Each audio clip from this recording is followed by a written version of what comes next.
I could say, glad to meet you. I could do that, but we kind of like family because, you know, we go back a bit. My man Yung Pooda in the building, man. The DJ Ekin podcast, we are officially back and rocking. And dude, welcome to Tampa, man. Good to have you. Appreciate it, man. Feel good. It's been a while since I seen you. It's been a minute. It's been a minute since I seen you. Yeah, but and, you know, we been locked in and we still locked in. Yeah, and obviously the work been getting put in. You know, it's been a grind. Yeah, it's been a grind, but it's definitely getting put in. Pause. The work is definitely getting done. Well, here's what I want to do, because I know the Yung Pooda story is developing, right? But to the people that rock with us here at the DJ Ekin podcast, there's a couple of things in it that really super interest me about you, and that I think that a lot of other people miss in these interviews, and that's kind of like the spaces that I want to be in. But first and foremost, man, like when we talk about your story, Texas, man, home. Texas. Yeah. How does Yung Pooda find hip hop? Let's just start there. Like before we do anything else, like because you know, from what I gathered doing the research and even talking to you before, because we've met before, the streets were involved. Yeah. The music was there though. Yeah. Friends was doing some things. You was into some things. Right. Yeah.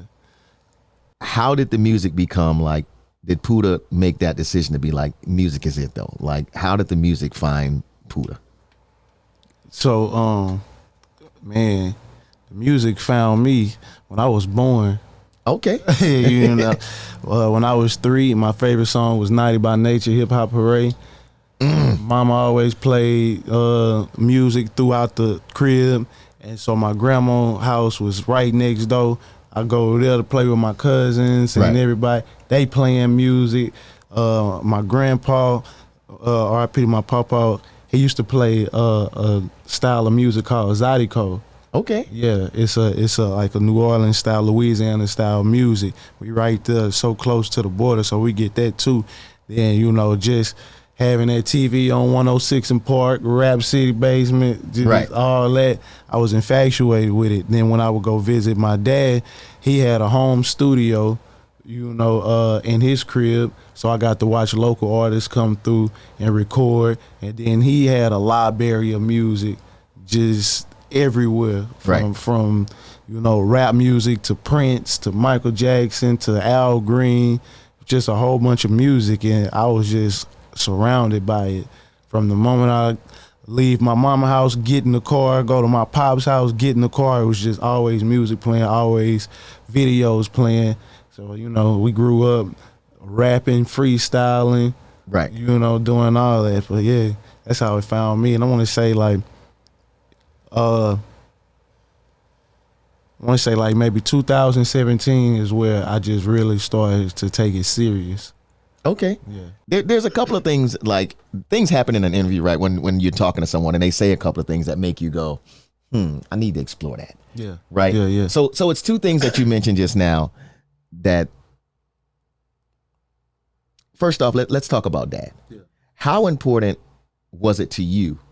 And I think this is important, especially us being two black men, right? And you know, we always see the things of like, there needs to be a dad in the house. There needs to be the black parent, this and that and the other. Right. How important was it for you to be in this, start having this dream of music, and your dad kind of be involved in that process by having a studio, dealing with something that you were interested in? How important was that to you? Well, when I was young, I didn't understand the importance of it. But, you know, now that I'm older, I understand, like, that support helped. You know, that support helped. And it made me want to get more involved too, you know. So it is definitely important. And I'm the same way with my daughter now. I got a 3-year-old, so whatever I find her interested in doing, you know, we really tap into that, right? And we explore every bit of it, you know. But yeah, it's definitely important. That plays a big part, a big role. And on the flip side of that, let me just say I'm here with you when we give flowers to Naughty by Nature. I don't think enough people do. So when we talk about Hip Hop Array, let's talk Trench. Yeah. Do you feel like when we're talking about greatest MCs, top 50, that Tretch gets his respect? Because I don't. And let me give Tretch some other flowers, right? Yeah. We do a show here called Hot Spring Break.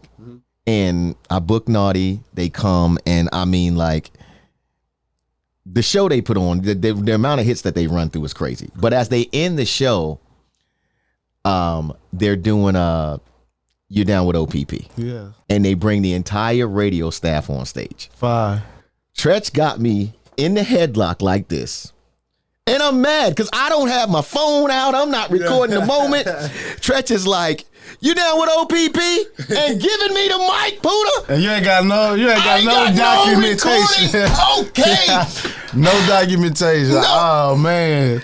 When I say one of my biggest moments in that's hip-hop, that's when you was supposed to find somebody around. Right. You know, did you get that? Find a fan, take my number, send me that. Right. You know? So when we're talking Tretch, right? And I know it's a little bit off of where we're gonna go. Yeah.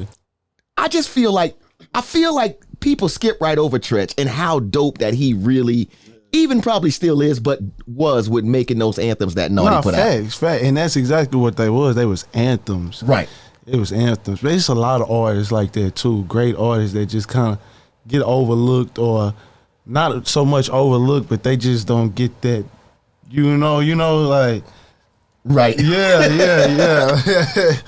But nah, I'm with you on that one. Yeah. I definitely. You seem like one of the artists too that's able to, because we're hearing a lot too what younger artists like yourself, right? And again, I won't call any names because this is not that kind of show where you'll see, like, especially like what's happening on, you know, the podcast rounds right now, or people just making videos, you old head, or you'll see people in the comments. You seem to be able to, or have been able to connect with not only your peers, but the likes of Fat Joe. UGK means a lot to you.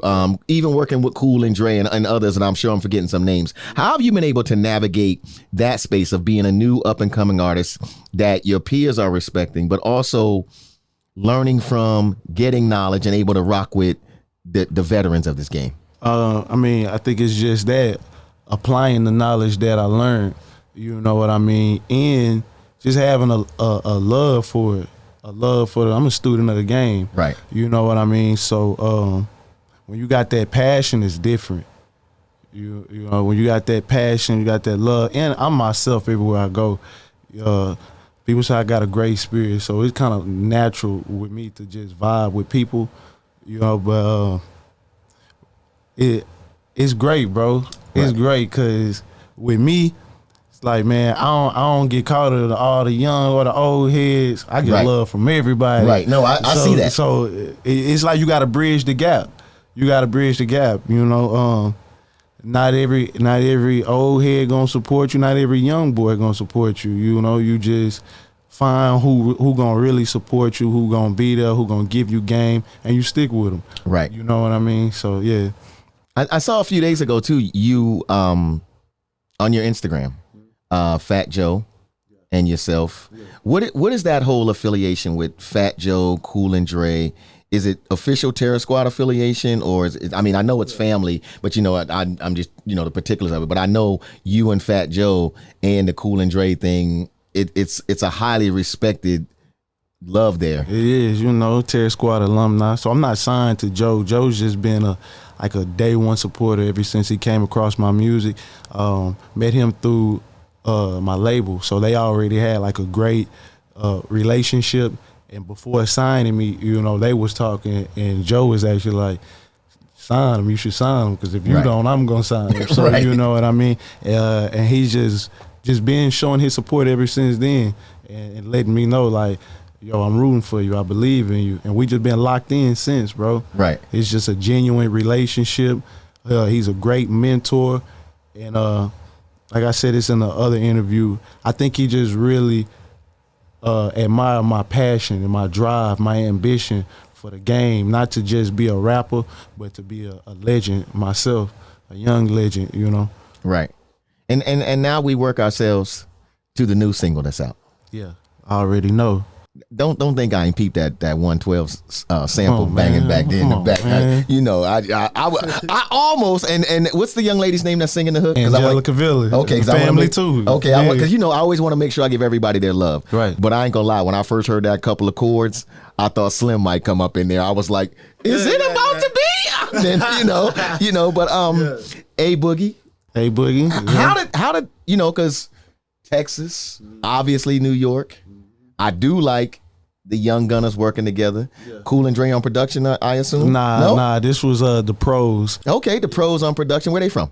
I want to say New York. Okay, so that's my next question. The New York Texas connect.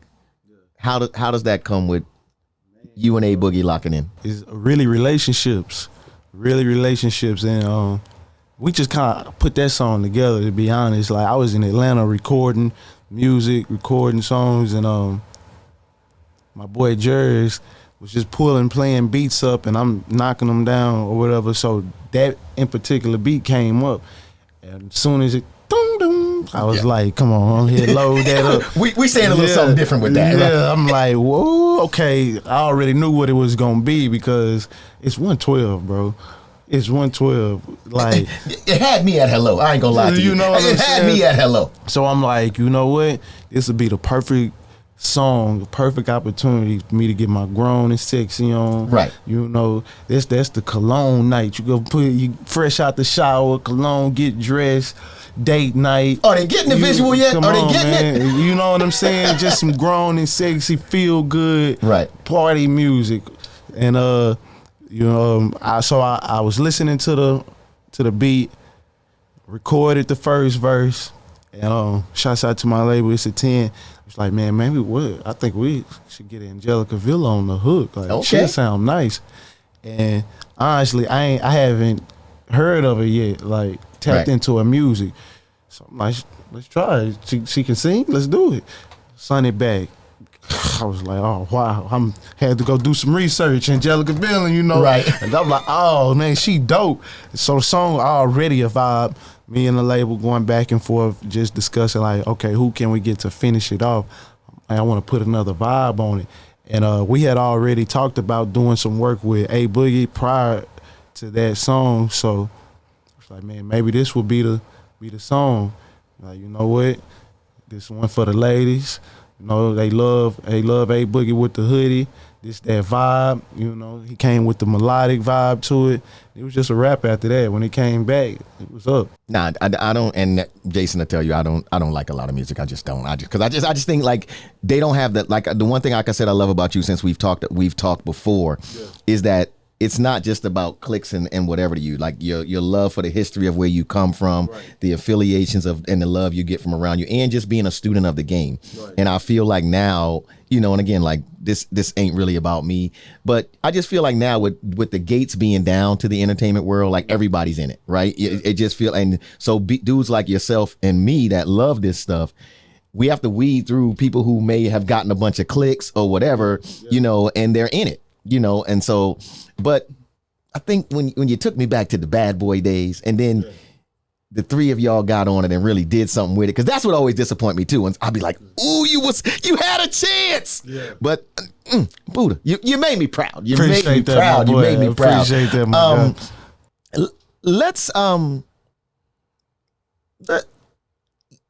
you got another record. And I started browsing through the catalog and heard a lot of things. Ode to, of course, Where You From, which I had when I did, one of my favorites at you when you went back and did the Still Tipping record, right? Yeah, I was like, okay, he understands where he from too. It's in his heart, right? Kind of like anybody who reaches back for like an Outkast or old T.I. Right. But then I come up on this record, Lies Told. Yeah.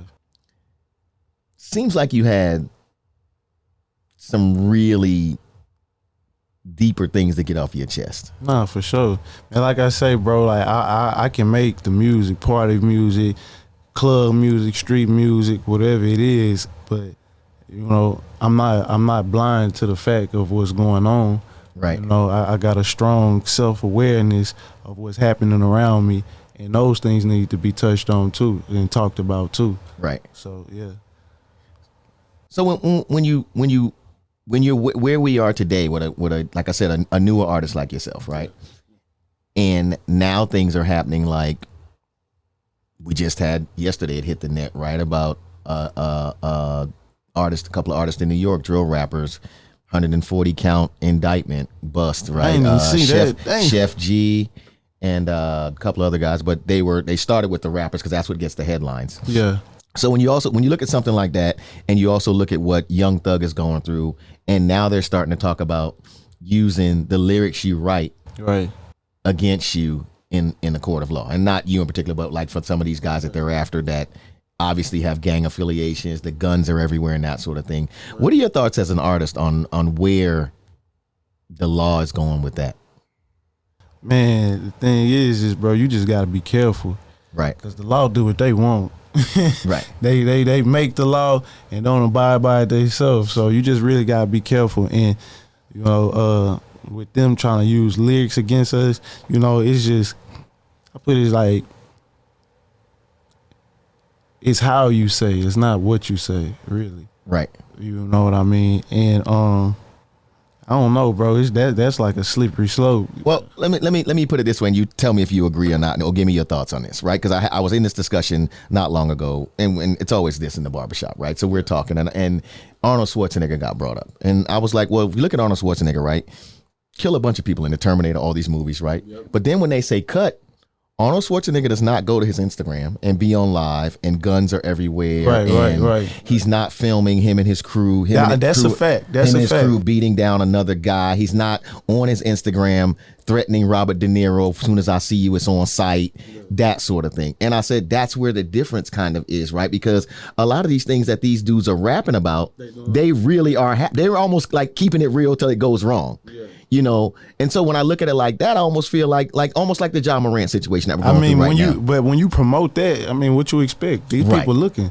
You know what I mean? It's only gonna go really one way. Right. So like I say, that just goes back to being careful. Not everything is meant to be put online. Not everything is meant to be said or gloated, and you know what I mean? But yeah, that's how I feel about it. Man, just let's get to the money. Right. Let's get to the money. It seemed like everybody just, well, I'm not going to say everybody, a lot of people distracted from that, getting to the money. They just want to promote other stuff because maybe they feel like it's hot or what's hot. But, man, a lot of stuff that's hot can get you in trouble. you Very know much what so, I mean? right? We're looking at the John Morant situation right now play And the out, money and can millions, stop. millions Exactly. are being lost, and deals and this and that and the other. Did you ever have a chance? I know that you have I would say a love, like because I've read it for UGK. Were you able to meet Pimp C before he passed? Or Nah, I wasn't. But yeah, most definitely, because Orange, Texas, where I'm originally from, right, is 15 minutes next to where UGK originally from, Port Arthur, Texas.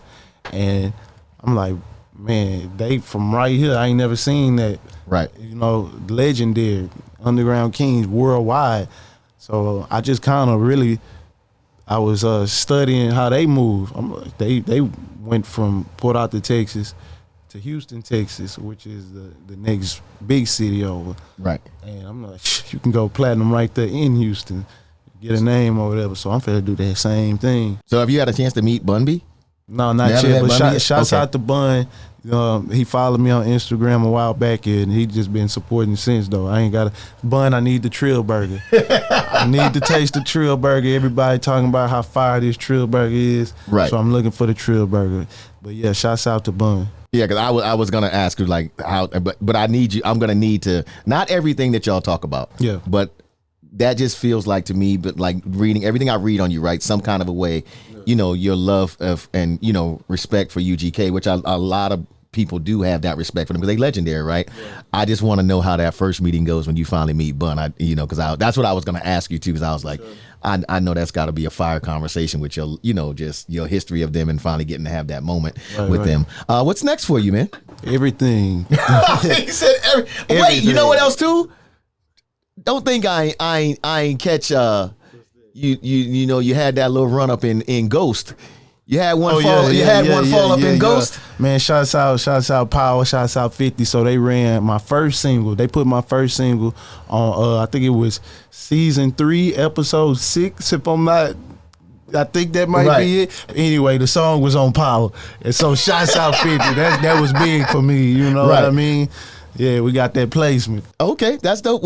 So everything is next. Come on, man. Everything is next. More videos, more shows, more music, more content, more interviews, just everything, bro. Right. I'm trying to raise the boys. Like, the harder I go, I feel like I gotta go even harder. Yeah, I see you doing some single release parties and stuff. Is there like a lightweight club tour or tour planned for the next few months? I know you're doing a lot of stuff, you said, but you got anything in the works like that where they know they can catch you at, or just in these cities we definitely talking about putting a couple of like listening parties together, you know, in different markets, because you know it's kind of hard for people to move around like that.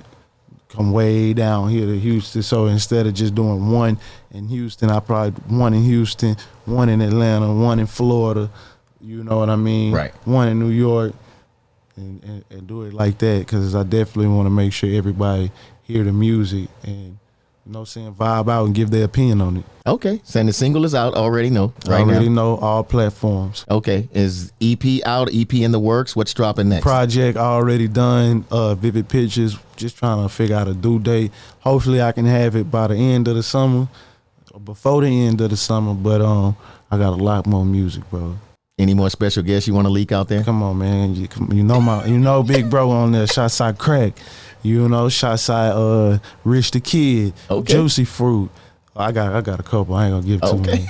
Y'all be on the lookout. Hey, I like to do this, man, before when artists like yourself come through. Speaking to these younger kids out here, man, because they looking up. They the views is popping. They watching everything that we're doing in this entertainment thing.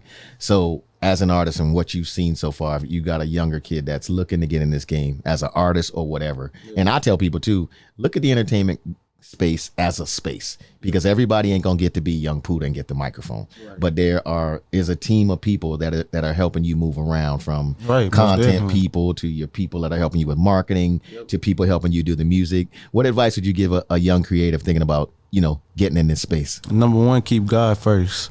God body, stay prayed up. Number 2, be yourself. 3, build your relationships, because you can't do it alone. Like you said, you're going to need people to help you. You need people to do this, and stay genuine no matter what. Keep going too, because a lot of people just give up because they feel like it ain't happening, or it's getting too hard. And in most cases, when it's getting too hard, that means it's fit to get really good. So, you know, you got to just stick to the process, go through it, and learn. You know what I'm saying? Learn the business, so your business can take care of you in the long run. So, you know what I mean? Write down whatever you got to write down. Go research, observe, ask questions, and man, be locked in. Write your goals down. Right. Man, we spiritual beings. You can make it happen. Manifestation is real. So, yeah, you just gotta go out and get it. Put some hard work behind them prayers, and just go. Nothing to it but to do it. Yung Pooda in the space, man. The single out right now, already know. All platforms, full project in the works. Of course, keep up with the social media. Where you at on social media, as a matter of fact? Everywhere, all platforms. I am Yung Pooda. That's IAMYUNGPOODA. Yung Pooda, man, the DJ Ekin podcast, man. I appreciate you. Texas in the building, and who knows, I might be on that next single, but you know, I got the dances to them smooth joints he got out. I appreciate you, bro. Nah, I appreciate you for having me, my boy.